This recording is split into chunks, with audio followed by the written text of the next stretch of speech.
Hello বন্ধুরা, cook recipe এই ভিডিওতে আপনাদের স্বাগত। আজকে একটি সহজ রেসিপি নিয়ে হাজির হয়েছি। আজকে বানাবো জলপাই আলুর দম। আমি এখানে জলপাই আলুটাকে সেদ্ধ করে ছুলে রেখেছি। এতে মশলা হিসেবে লাগবে পেঁয়াজ, আদা, লঙ্কা, সেটাকে আমি পেস্ট করে রেখেছি। দুটো ছোটো সাইজের টমেটোকে পিউরি করে রেখেছি। আর নিয়েছি 2 চামচ সাদা তিল, 6টা কাজু, ওটাকে পেস্ট করে রেখেছি। আর রয়েছে 4টা এলাচ, 4টা লবঙ্গ আর দারচিনি। তেলটা গরম হয়ে গেছে, এখন আমি আলুটাকে ভেজে নেব।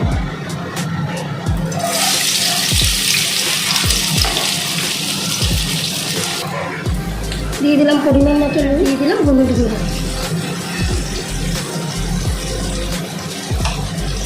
এটাকে একটু নেড়ে চেড়ে দেবো।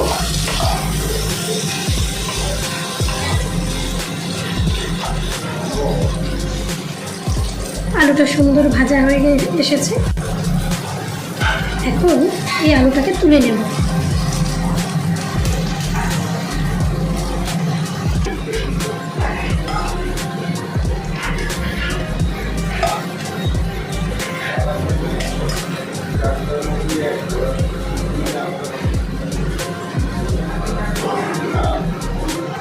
আলুটাকে তুলে নিলাম। এবার কড়াইতে আবার তেল দিয়ে দিচ্ছি। তেলটা গরম হয়ে এসেছে। এখন এর মধ্যে ফোড়ন হিসেবে দিয়ে দেবো একটা তেজপাতা, দিয়ে দিলাম এলাচ, দারচিনি আর লবঙ্গ।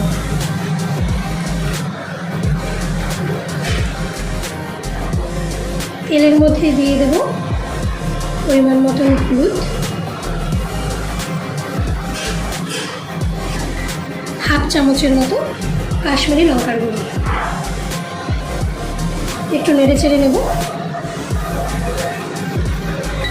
এরপর এতে দিয়ে দিচ্ছি আদা, লঙ্কা, পেঁয়াজের পেস্ট।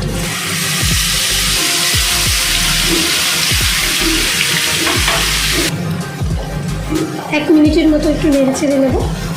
তারপর এতে দিয়ে দেবো টমেটো পিউরি।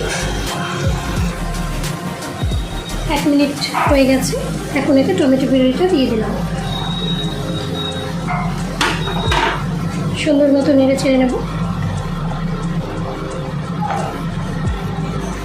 এটাকে মিনিট 5 একটু কষিয়ে নিচ্ছি। এখন এর মধ্যে দিয়ে দিচ্ছি তিল আর কাজু বাটা,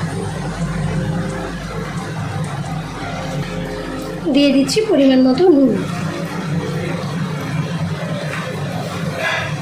এবার এটাকে একটু নেড়ে ছেড়ে দেবো।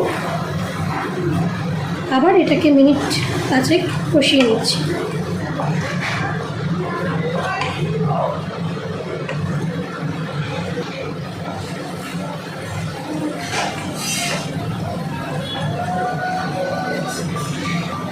বন্ধুরা, মশলাটা প্রায় কষানো হয়ে গেছে, তেল ছাড়তে শুরু করেছে। এখন আমি এতে দিয়ে দেবো 2 চামচের মতো চিনি।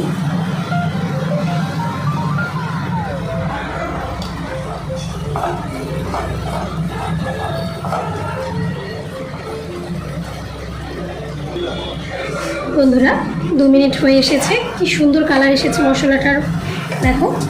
এখন আমি এতে দিয়ে দেবো ফুটিয়ে রাখা 2 বাটি পরিমাণ জল।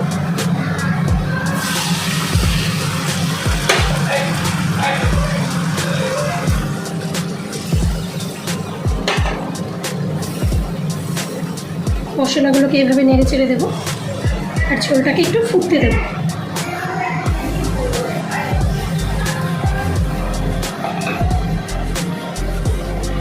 বন্ধুরা, ঝোলটা ফুটতে শুরু করেছে। এখন আমি ভেজে রাখা আলুটা এর মধ্যে দিয়ে দিচ্ছি।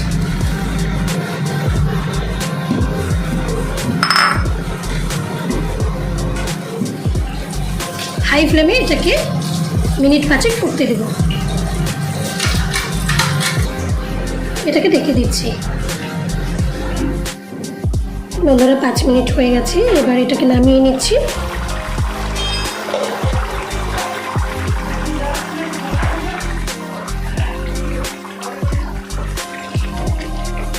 একটু নেড়ে চেড়ে দিচ্ছি যাতে নিচে লেগে না আসে। এবার আঁচটাকে সিম করে দেব। এখন এতে দিয়ে দেব 1 চামচ পরিমাণ ভাজা মশলা। ভাজা মশলাটাকে নেড়ে চেড়ে দিলাম। এখন এর মধ্যে অ্যাড করব ফ্রেশ ক্রিম। আপনারা ফ্রেশ ক্রিমও অ্যাড করতে পারেন। যদি ফ্রেশ ক্রিম না থাকে তাহলে 2 চামচ পরিমাণ দইও এতে অ্যাড করতে পারেন। আমি ফ্রেশ ক্রিমটা দিয়ে দিচ্ছি। আবার নেড়ে চেড়ে দেব।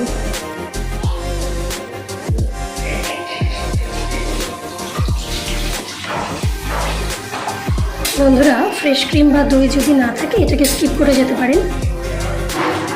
দেখুন কি সুন্দর গ্রেভি হয়ে গেছে।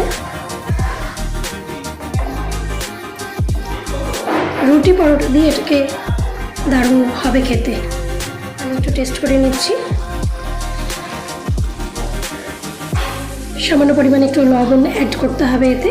লবণটা একটু কম আছে, আমি প্রয়োজন মতো লবণ এতে দিয়ে দিচ্ছি।